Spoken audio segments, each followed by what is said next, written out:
He's gone. I mean, listen, I understand that they're not, and this point was made earlier by Jalen Rose. This is a mom and pop shop, the Lakers, you know, as a rich mom and pop.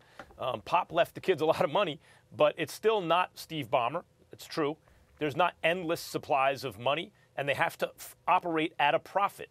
The Buss family has always had a great view, kind of the opposite of Dolan, right? Oh, I'm the chief shareholder, and therefore, no. They see it very much. I've had many talks with Jeannie and even Jim and even Dr. Buss before as a public trust. You know, this is a public trust that they're the stewards of the Lakers, and it's very much a family business. So they can't just afford to throw millions of dollars at a coach who's not working for them and not really think about it. They will have to consider it. However, when they consider it, they'll get rid of him. Because Luke is a good coach. I like Luke as a coach of the Lakers. But he is neither LeBron's choice as coach. I'm not saying LeBron doesn't like him, but he's not his choice as coach. Nor is he the choice of Magic Johnson, nor the new head of basketball operations who comes in, unless coincidentally that person happens to want Luke Walton, which I doubt, considering LeBron doesn't seem to want him. So I don't see a way that Luke Walton is the coach for the Lakers game one next season. They have to get another coach. They have to get another head of basketball operations. And, guys, it's going to be tough in terms of the basketball operation stuff because the free agency period, like, you need all that locked in place. We're entering that period right now, and there's no one, you know, steering the ship. But as it pertains to Luke Walton, no, he won't be coach next season. Go ahead, Ryan. You know, it's really interesting you say that because there's a big wrench that just got thrown in those plans. And I fully agree. If you're the Lakers organization and you want to move forward, Luke Walton has to be fired. No, it's not that he did a bad job, but culturally, their culture has to fix. It has to change. Jeannie Buss is incredibly fond of Luke Walton.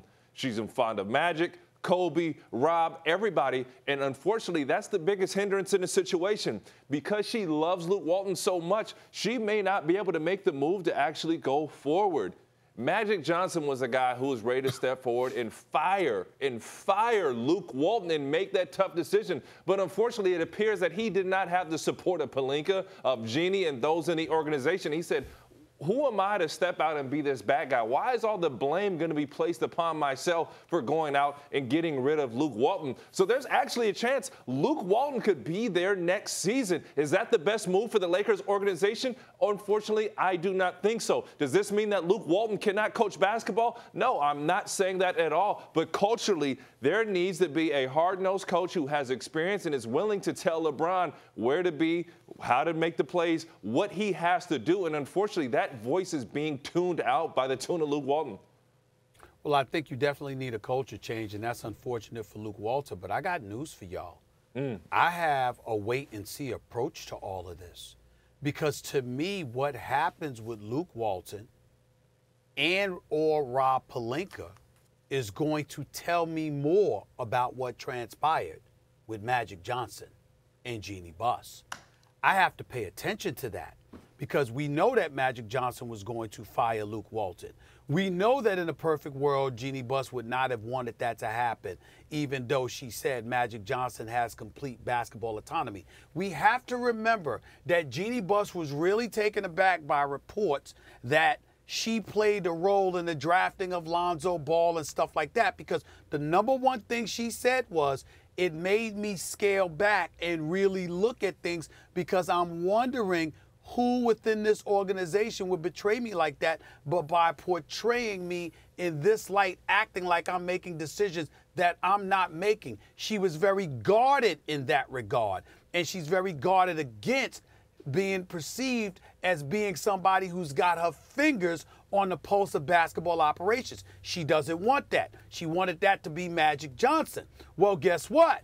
Now that Magic Johnson is gone, who's going to make these calls? And if it's her making the call, was she not making the call prior to Magic Johnson stepping away, which prompted him to step away? Again, we want to give her the benefit of the doubt. She categorically denies that she's running basketball operations, that she has anything to do with that. She handles the business side. Magic handled the basketball side, et cetera, et cetera. But based on what we see transpire in the weeks to come, because normally what you do is you go out, you hire a general or president of basketball operations. You let them make the call. But if the call is made prior to hiring somebody, she's going to be the one that made that call. And if she's going to be the one that made that call now, well, who was to say that she wasn't willing to do it this last week that prompted Magic Johnson to walk away? These are the kind of things that's percolating, and we have to pay attention to it. Question, Ryan. Ryan, I have a question for you, because it seems to me an invisible character here who is just as big in Laker lore, at least, as Jeannie or Magic or LeBron is Kobe Bryant. If it is Pelinka that Magic is talking about that's interfering, and that entrenched, Pelinka somehow entrenched, and therefore Luke is safer than people realized, what does that say about Kobe Bryant's influence on this situation? Well, Kobe Bryant directly doesn't want to be involved, but the reality is Rob Pelinka has stripes because of Kobe Bryant. The sole reason that Rob Pelinka is there is because of his relations with Kobe Bryant and obviously the Lakers front office. So if you're looking at the situation, you cannot separate the two. Magic and Rob Pelinka have been Siamese twins. Every picture, you see these two hand in hand together. At that press conference, there was no, thank you, Rob. Rob, you've been excellent. These two had clearly separated. And if there's a separation there, you see them on two different accords. And that means, hey, Rob is saying, you know what, Jeannie? I like Luke. I'll make it work with Luke. And Magic obviously did not feel that way. I get the reports were saying, he had the green light to fire him and all this and do what. Yeah. But obviously, Pelinka was not on that same accord. And Kobe Bryant gives Pelinka stripes, if that makes sense. When you don't make the playoffs, everybody starts pointing fingers.